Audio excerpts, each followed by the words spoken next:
Kendrick Lamar didn't just take a risk. He took a leap that looked like career suicide on paper. When everyone was debating whether rap's next decade would belong to algorithms, trends, or TikTok-built sensations, Kendrick went old school, full conviction, no safety net. He bet on Dr. Dre, the most legendary architect West Coast hip-hop ever produced. Not a feature, not a cosign, not a marketing push. A straight-up trust fall into a titan's hands, and the craziest part, this wasn't a casual alignment. This was a wager, a legacy gamble. A moment where an artist looked at the future, ignored the noise, and said, "I'm putting it all on the culture, not the click counters." People forget Dr. Dre doesn't stamp everyone. He studies you like a formula, like a patient, like a frequency. And Kendrick didn't walk into that relationship like a student asking for mentorship. He walked in like a contender who was ready to lose it all if the foundation wasn't real.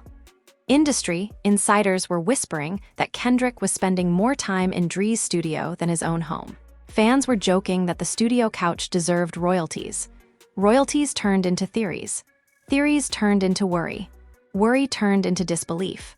Because while other rappers were chasing virality, Kendrick was chasing structure, sonic authority, discipline, and cultural permanence, the exact elements Dr. Dre built his entire dynasty on. The internet thought silence meant indecision. Kendrick used silence as incubation. OVO fans were busy decoding subliminals, Atlanta blogs were busy hyping next-gen drama, but the West Coast was quietly assembling something heavier than hype. Kai Cenat said it best on stream, Kendrick didn't bet on a trend, he bet on a man who built the sound DNA of hip-hop itself. Academix tweeted, "This is the kind of gamble that ends in Hall of Fame or footnotes, no middle ground." Joe Budden added on his podcast, "When an artist bets everything, the scariest opponent isn't another rapper, it's the clock." But Kendrick didn't fight the clock. He recruited it, and now we know the result. The gamble didn't flop. It didn't stagger. It didn't quietly succeed either. It erupted. A bet placed in legacy just paid out in eras. And the world didn't see it coming, not because it was hidden, but because nobody expected someone to trust the roots more than the roots. Rap's biggest moves aren't loud. They're believed before they're announced. And this one was believed into existence. Kendrick didn't just win big, he won correct. Kendrick Lamar didn't walk into Dr. Dre's studio like a guest. He walked in like a man signing an invisible contract with history itself. The kind of contract you don't announce, you survive. The alliance between Kendrick and Dre wasn't born in boardrooms or negotiated through label politics. It was forged in late nights, creative obsession, ego death, and mutual curiosity about how far sound could be pushed before it started pushing back. People talk about rap mentorships like they're academic degrees. This wasn't that. This was an artist seeing a legend and saying, "I'm not here to be taught, I'm here to be transformed or terminated by the process." Dr. Dre respects hunger, but he worships readiness. And Kendrick came ready enough to scare even readiness itself. The early sessions were chaotic in their own disciplined way. Dre is a perfectionist whose brain mixes like a master engineer even when he's breathing. Kendrick is a lyricist whose internal monologue rhymes even when he's silent. The first week, nothing sounded complete. Nothing sounded safe. Nothing even sounded like a song. It sounded like demolition scheduled by someone who didn't care about blueprints. 40 layers of drums scrapped, 12 hooks rewritten, 6 verses re-recorded because the tone didn't tell the truth the way the lyrics did. Producers who worked there said nothing aloud, but their faces carried testimonies. Testimonies in rap aren't always spoken. Sometimes they're expressed through posture, fatigue, and accidental confessions in hallway laughter. Dr. Dre reportedly kicked out the entire engineering team twice in one night because someone normalized a frequency without asking him first. Normalization is the enemy of innovation, and innovation is Dre's oxygen. Kendrick laughed it off, but that laugh carried reverence. Not worship. Reverence. Reverence is when you see genius without kneeling, but you also don't spit in its direction. Dre finally looked at Kendrick and said something that later became a fan-quoted doctrine. "You don't need my cosign, you need my pressure." Pressure isn't a blessing. Pressure is a furnace. You walk in gold, you walk out reshaped or melted into irrelevance.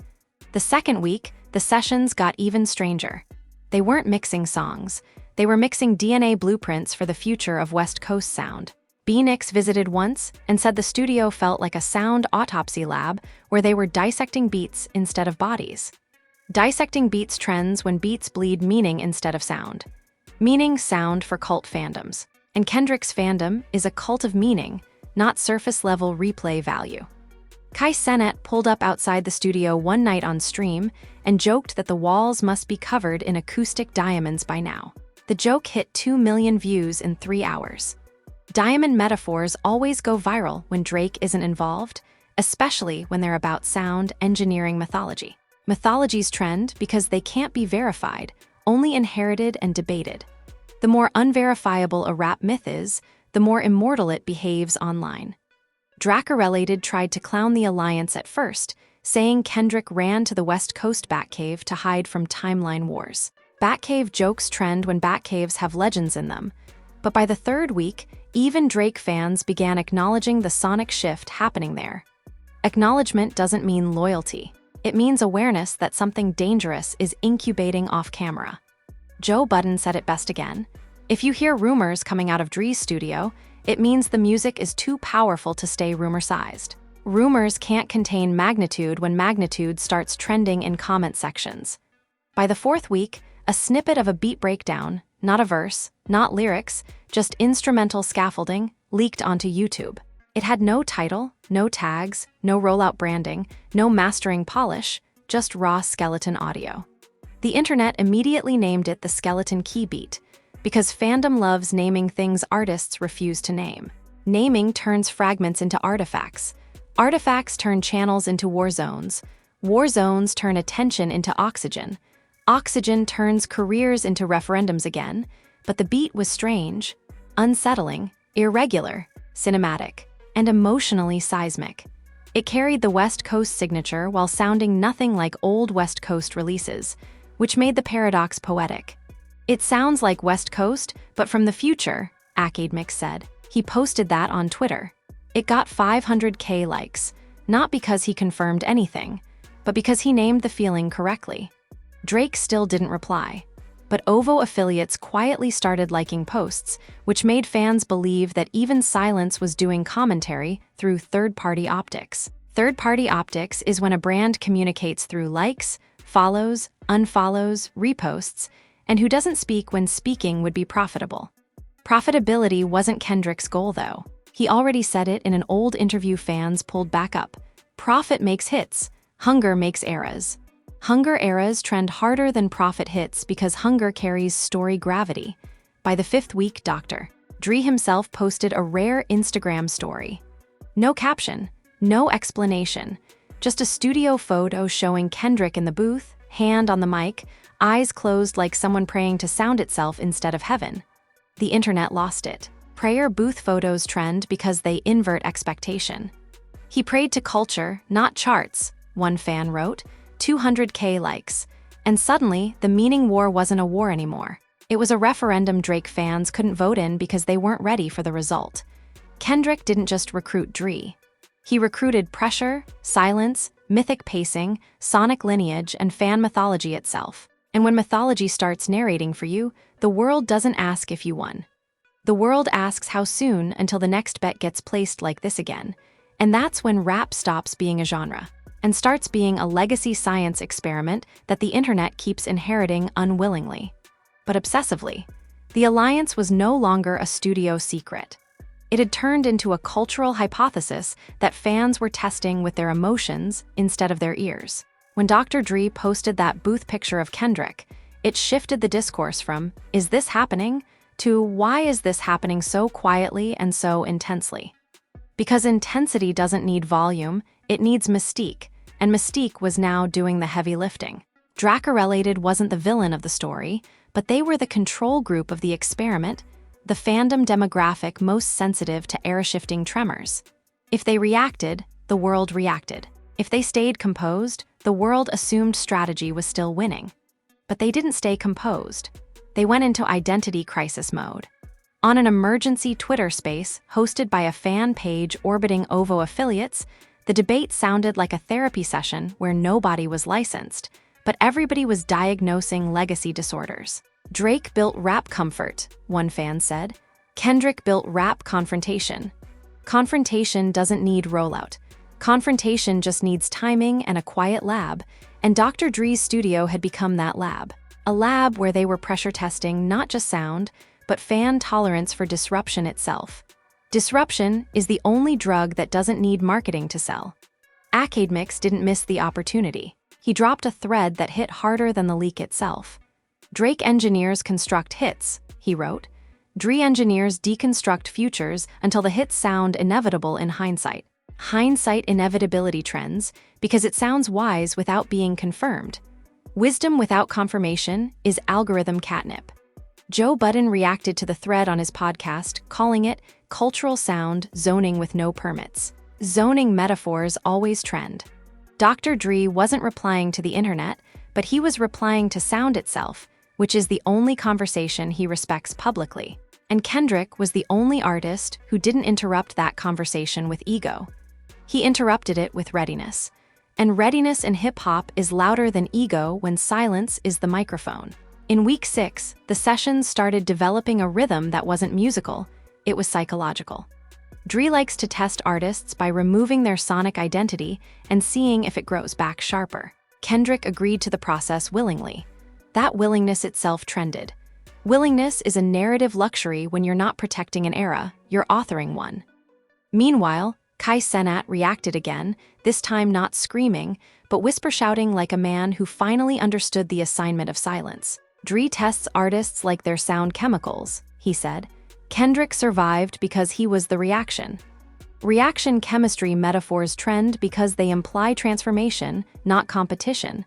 Competition is a product. Transformation is a religion in rap storytelling. Religions don't need rollout schedules, they need believers. Believers were now everywhere. Dracarelated finally posted again, this time not clowning. Coping. If this is a gamble, it's not lyrical. It's spiritual, they wrote, and spiritual gambles don't lose quietly. Quietly is the key word. Quietly is how mythology forms without detection until it detonates culturally. And this was detonating already. The 7th week, a clearer snippet of the beat breakdown leaked. This time, the internet didn't name it. It crowned it into prophecy scaffolding. This is West Coast scripture from airplane mode, one fan wrote. Tyler writes riddles. Kendrick writes revelations. Dre writes the sound commandments. Commandments always trend, especially when they're metaphorical. Academix reacted to the clearer snippet, saying the bars sounded like Kendrick finally unlocked Dre's secret language. Cinematic minimalism with psychological percussion. Psychological percussion is when drums feel like heartbeats having an argument. Arguments trend when heartbeats argue. Joe Budden said again, if this beat drops officially, it won't sound like a song. It'll sound like a verdict that took months to read itself aloud. Verdict metaphors always land because hip-hop fans treat cultural verdicts like they're real courtroom transcripts. Courtroom transcripts trend when courtrooms don't exist. By week 8, Dre finally spoke aloud in the studio, which leaked indirectly through a producer affiliate comment. You don't need volume to change a decade. You need frequency ownership. Frequency ownership is when silence carries identifiable cadence. Cadence is identity in rap news, and Cadence was now narrating for Kendrick, even when Kendrick didn't speak. Speaking isn't necessary when Cadence speaks for you. By week 9, Drake fans had fully acknowledged the cultural momentum shift. Not by crowning Tyler, not by dethroning Drake, but by accepting that disruption had its own era now. Disruption eras trend because they're bigger than album cycles. Album cycles are seasonal. Disruption cycles are generational. Dr. Dre and Kendrick weren't making songs. They were making timeline architecture for the future of West Coast sound. Architecture doesn't need rollout. Architecture needs foundations. Foundations need pressure. Pressure needs silence. Silence needs cadence. Cadence needs believers. Believers need comment sections. And comment sections were now doing the work of distribution mythology. The verse still hadn't leaked, but the belief that it would leak was bigger than the leak itself, which is the only time belief is more powerful than audio in rap fandom culture. And that belief was carrying a name now: Kendrick, Dre, silence, pressure, cadence, mythology, in that exact order. The internet had officially turned a studio alliance into a cultural barometer. By now, the conversation wasn't centered on if Dr. Dre and Kendrick were aligned. It was centered on what kind of shift this alignment would eventually force on the genre itself. The verse hadn't leaked, but leaks are symptoms, not the disease. The disease was expectation fracture, and expectation fracture is contagious in rap culture. Drake fans weren't being attacked, but they were being used as cultural seismographs again because they react first, trend second, and mythologize forever. Kendrick fans were quieter, but their quiet wasn't disbelief, it was reverence, the kind of reverence that doesn't need hashtags to travel. Dr. Dre's studio was no longer a workplace. It had become a mythic containment zone, a zone where music isn't just mixed, it's pressure-tested until it behaves like inevitability. Producers who had worked there for years said the vibe had shifted into something ritualistic. Dre's workflow always carries monk-level isolation and surgeon-level precision, but Kendrick didn't interrupt the process with ego. He submitted to the pressure willingly, and that willingness was now being treated like an origin story. Origin stories always trend because they imply predestiny, not competition. Competition trends for a week, predestiny trends for a decade. Joe Budden began pushing the psychological angle harder. Dre doesn't produce artists, he said on mic. He produces eras through artists who don't flinch at erasure. Erasure is the test. If you erase a rapper's identity and they panic, the era evaporates. If you erase their identity and they rebuild it sharper, the era expands. Expansion is Dre's addiction. Rebuilding is Kendrick's instinct. Instincts trend longer than plans because plans look engineered. Instincts look mythic. Academix posted again, Dre's silence is calibration. Kendrick's silence is incubation. Drake's silence is branding. Only two of those change the culture. Culture change, brand change online. Brand change needs rollout. Culture change needs narrative fracture. Narrative fracture was already happening. In week 10, a producer affiliate accidentally let slip a detail in a comment thread that fans treated like a coded statement. The sessions got so intense, Dre made Kendrick re-record the same 4 bars 107 times until the bars stopped sounding like rap and started sounding like confession. Confessions trend harder than rap because confessions sound human, and human leaks feel dangerous. The detail might have been exaggerated, but exaggeration is not a flaw in gossip, it's scaffolding. Scaffolding holds attention better than accuracy because accuracy ends the conversation too early. Kai Cenat reacted again, this time treating the alliance like a generational referendum. Ovo built towers, Kai said.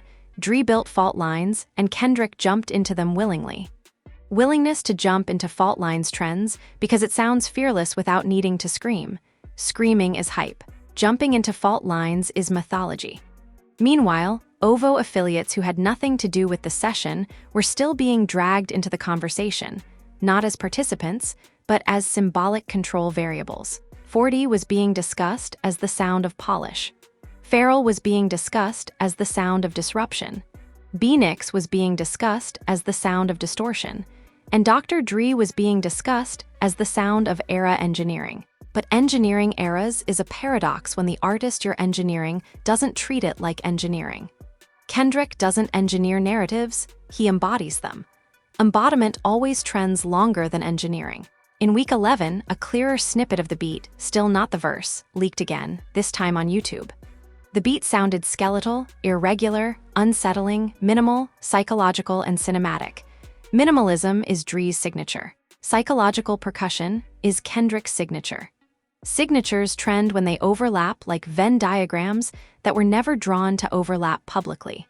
Overlapping signatures is when fandom starts believing something era-sized is incubating. Joe Budden commented on the beat snippet saying, "This isn't music. This is a pressure test of cultural zoning." Zoning metaphors always trend, especially when zones don't exist physically.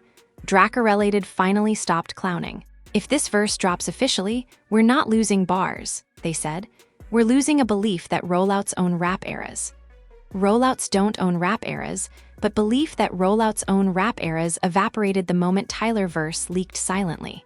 Tyler didn't break Drake's rollout, he broke the belief in rollout supremacy itself. Supremacy breaks when surprise arrives quietly. Kendrick fans didn't scream. They didn't celebrate.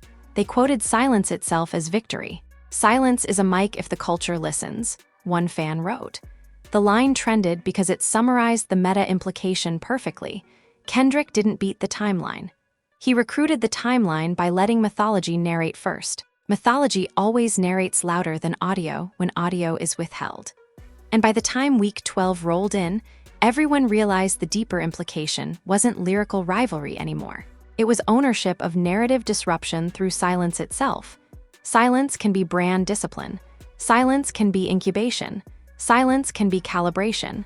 Silence can be strategy. But only one silence carries mythology without needing to speak. And that silence belonged to Kendrick now. Dr. Dre and Kendrick weren't building songs. They were building timeline architecture for the future of West Coast sound, and architecture doesn't need rollout. Architecture needs foundations. Foundations need pressure. Pressure needs silence. Silence needs cadence. Cadence needs believers. Believers need comment sections. And comment sections were now distributing mythology for Kendrick, even when Kendrick didn't speak. Speaking wasn't necessary anymore, because silence had already spoken. And once silence speaks for you in rap culture, the world doesn't ask if you won. The world asks how soon until the next bet gets placed like this again. And that's when rap stops being a genre and starts being a legacy science experiment the internet keeps inheriting unwillingly, but obsessively. The moment had now grown past containment, past fan pages, past studio walls, past algorithm predictions, and into the territory where rap culture stops behaving like a music genre and starts behaving like a legacy relay race that nobody ever signed up to run, but everyone is emotionally invested in winning. Dr. Dre and Kendrick Lamar didn't design a rollout, they designed a cultural handoff moment, the kind that shifts belief structures, fandom psychology, and internet gravity all at once. And the internet wasn't just reacting anymore. It was narrating the story on their behalf, which is when an artist stops needing to speak and starts needing to survive the interpretation instead of the pressure. But interpretation wasn't a threat to Kendrick. It was his ally by accident, and accidental allies trend longer than strategic ones. Week 13 brought a new layer of discourse. Not audio, not lyrics, not interviews. A reaction war about the meaning of legacy bets themselves.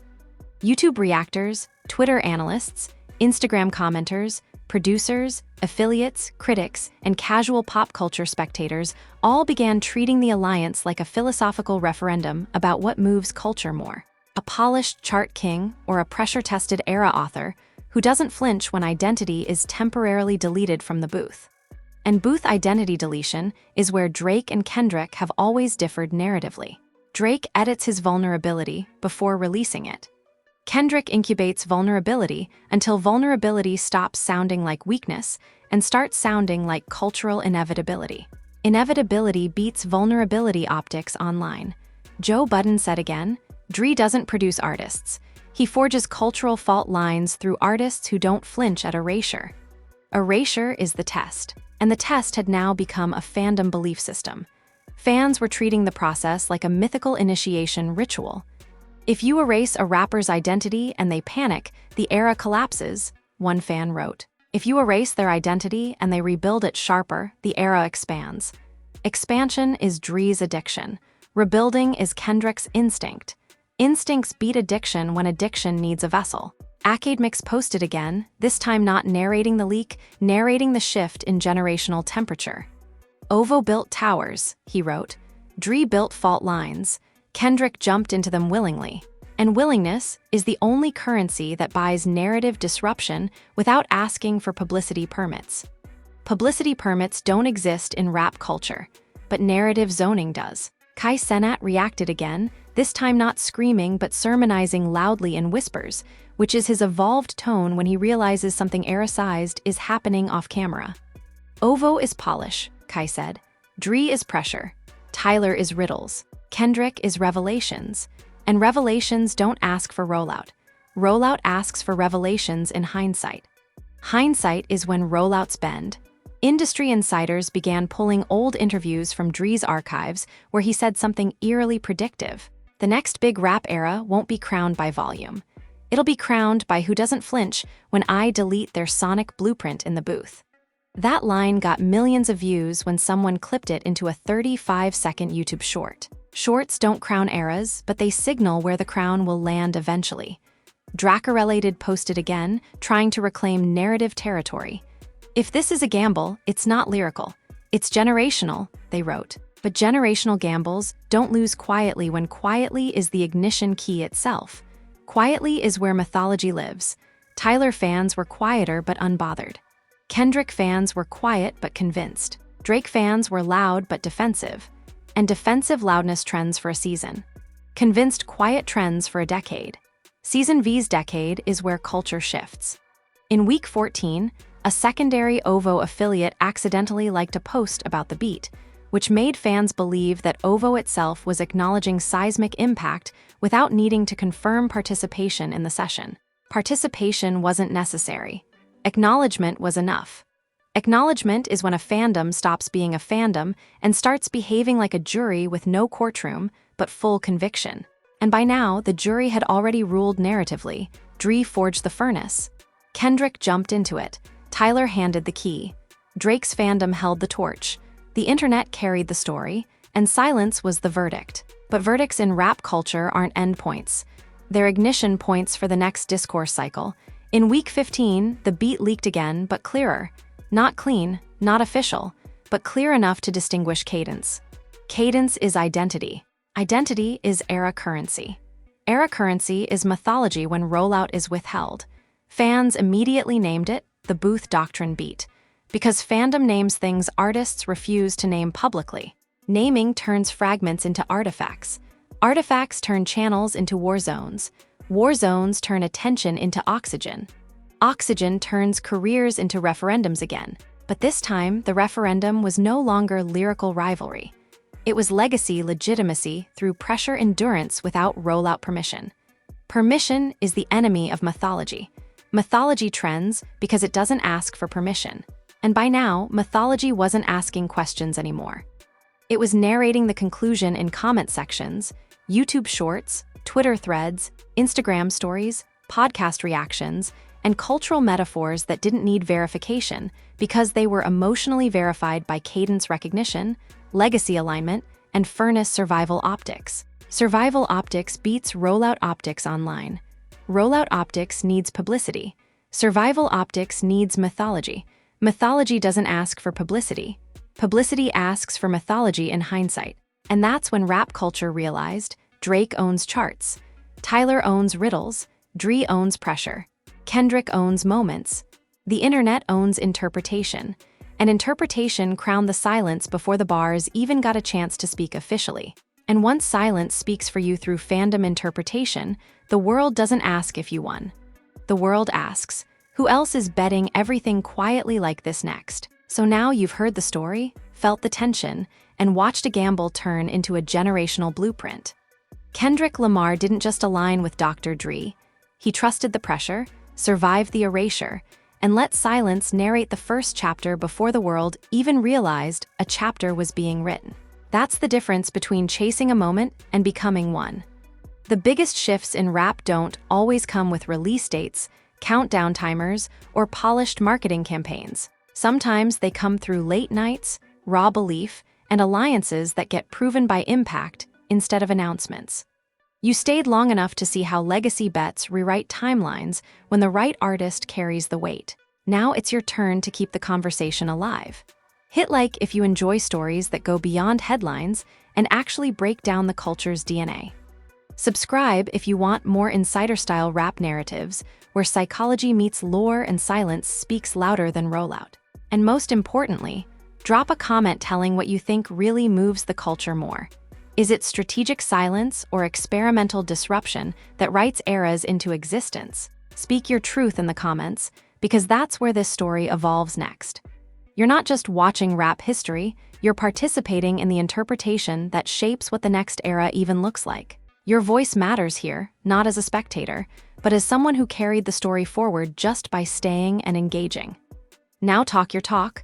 Who do you think is placing the next legacy-sized bet quietly behind the scenes? The story doesn't end when the bars drop. It continues where the fans speak.